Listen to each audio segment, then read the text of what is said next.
Does it change? Most important question, are you keeping up with your desire?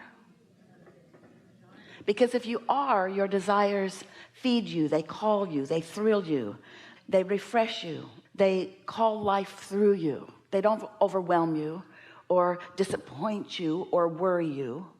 They are life-giving. Are your desires life-giving? That's really what we want to accomplish together here today. We want to help you to feel the life-giving property of this leading edge. We want you to feel how to let the contrast of this environment inspire you to new ideas that you believe can come about in your experience. But if your variety or contrast causes you to desire something that you doubt or don't think that you can accomplish, so you are negative about it or pessimistic about it or continually repeating how these things never work out for you, then you are holding yourself unnecessarily in a vibrational contradiction to your own desire. And a vibrational contradiction within you is a desire that you don't believe. A vibrational contradiction within you is looking at someone, anyone, whom your inner being does love while you are not loving them. And what mixes you up is that you think that they should be lovable in order for you to love them. And your inner being can always find something about them to love. You're pickier. But you work to your own disadvantage when you face reality or be incessantly objective about everything. I want this, but I'd like to have more money, but I don't have enough, and I haven't had enough for quite a while, and nobody I know really has enough, and these are hard times, and the economy is hard, and my boss won't pay me enough. In other words, when you are contradicting your own desire, you're not only preventing temporarily, at least for the time of your active vibration that is working against your desire, you're not only preventing it from coming about with any ease and flow or timeliness, but you're also holding yourself in a vibrational place where you're out of alignment with your true power, and that never feels good. When you were little kids, most of you had the ability to just sort of let your mind wander into pleasing places. You could anticipate things that you didn't know very much about. You could imagine seeing the world before you were so practical that you knew that that cost money. You could daydream about places and people and experiences and things before you had so much life experience that made you not believe in your ability to do that. And so when you were younger, you did a really good job of what you might call daydreaming. You're awake, but you're just letting your mind wander in pleasure. Most of you don't see that as a practical endeavor, to just let your mind wander. You had enough teachers snap you out of that in the classroom. Come back here and focus upon this boring stuff with the rest of us. You weren't encouraged to daydream because it was not practical by earth standards. In other words, pick up something and carry it somewhere, or move something over there, or dig a hole and put something in it, or dig a hole and take something out of it. In other words, action, action, action. And most of you have become oriented that if you are not acting, then you are not accomplishing. If you are not acting, then there is not something that is going on. And do not misunderstand us. We are not wanting in any way to guide you away from action. We just want you to put something in place before you act. We just want you to daydream yourself into alignment with true power, and then act as inspiration comes to you.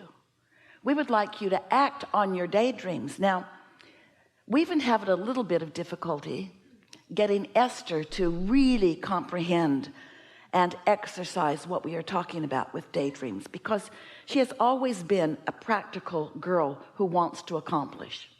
She got straight A's in school. 100% on every test until some made fun of her, and then she missed some just so that she didn't look like such a freak. She kept all the rules that were offered to her and jumped through every hoop that was dangled before her, because she was a practical little girl who wanted positive attention from those around her. Do any of you relate?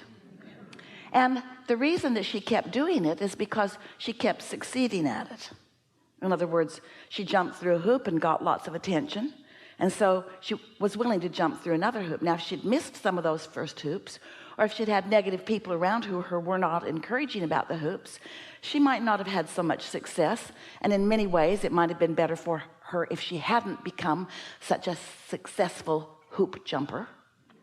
Because when you train yourself to please the practical-minded people around you, you train yourself, we love you so much, into mediocrity.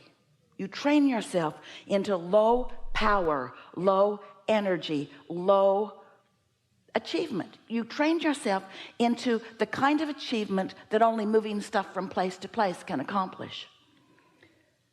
One year after high school, Esther spent a summer with her sister, and Esther got a job. She was so excited at a mental hospital. There are a few things that got her attention there. Everyone on the inside seemed just like everyone on the outside. It made her afraid of everyone. And as she got to know them, she could not figure out for the life of her why they were there. They seemed perfectly normal to her in almost every case. One day, the man that brought the pies to the canteen every day was slicing them into perfect symmetry. Esther was so impressed with him. She used to get in there really close and watch him do that. It was so impressive. And then one day she asked someone else, "Why is Ted here?" "Oh, he killed his wife with a butcher knife." Esther never knew if that really happened, but she never enjoyed watching the pie slicing again. But that's not really where we were going with this story. Where we were going with this story is that one day as she came to work, she noticed that out in the yard there were big equipment, and men were moving big piles of dirt to the other end of the yard. And then when she walked home for lunch, they were moving it to another place, and by the time she was walking home that night, they were moving it to another place. So she stood up against the fence until the foreman saw her, and he came over, and Esther said, "What are they doing?" And he said, "Oh, nothing, we're just keeping them busy." That's sort of our point with you. Sometimes you're just going through the motions, just moving things over here and moving things over here and moving things over here and moving things over here with different standards of accomplishment. But we have only one question for you ever about anything that you're moving from place to place, or about anything that you're doing, and that is, are you enjoying it while it's happening? Because we want to bring your attention to the most practical effort or action or use of your time that you might accomplish. We want to bring your attention to how you can utilize the very same energy that creates worlds, how you can allow it to flow through your consciousness toward your objects of attention for greatest, not just effectiveness, that's wonderful, but for greatest satisfaction for you. Because when you find a non-resisted thought, that is a powerful thing. You hardly ever do. You hardly ever find a non-resisted thought. You're too practical. You've known too many people who've told you too many things about too many things. You've had too much experience that has shown you how some things work and some things don't work. And it is so interesting how you remember. It is as if you were given a human class that goes like this. Others have been here before you and they have struggled. And if you will sign up with them, they will teach you all the ways that they have struggled so that you can focus upon the struggle that they have all had so that you too can have that struggle.